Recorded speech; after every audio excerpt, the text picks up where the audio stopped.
mon oncle qui travaillait dans une très grande institution publique haïtienne dont je tairai le nom, euh, eh bien, il nous disait, hein, euh, c'était monnaie courante que de jeunes hommes venaient, hein, voilà, ils venaient montrer les montres, les gourmettes qu'ils recevaient hein, de leurs amants euh, de l'étranger, hein, que ce soit des Canadiens, des Américains ou des Européens, des Italiens, voilà, qui venaient en Haïti pour le tourisme sexuel.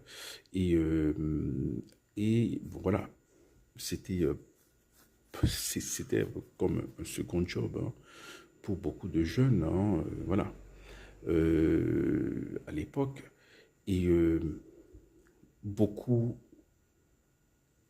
sont partis, hein, comme mon oncle qui est parti aux États-Unis après, beaucoup sont partis, et ce sont ces gens-là qui, dans les années 80, eh bien, en Floride, hein, voilà, qui avaient toutes les caractéristiques de ce qu'on appelle le cancer gay, et mais qui était une énigme, un mystère pour le monde médical. Hein. Voilà.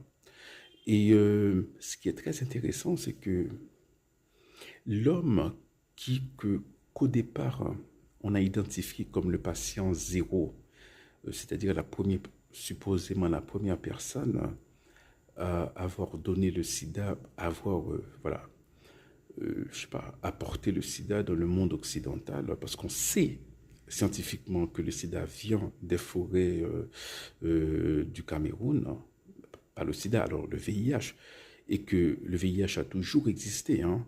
C'est pas quelque chose d'extraordinaire. Hein. Il y a plein de virus hein, dans les forêts équatoriales comme ça, les riches, hein, et que de temps en temps, l'un de ces virus s'échappe hein, voilà, on en parlera plus tard. Hein.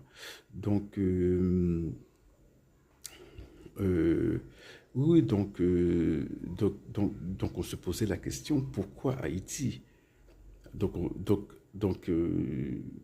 devait trouver la raison pour laquelle c'était Haïti. Et euh, Gaëtan Dugas, que longtemps on avait identifié comme le patient zéro, la première personne à apporter ce virus, eh bien, il était venu en Haïti plusieurs fois.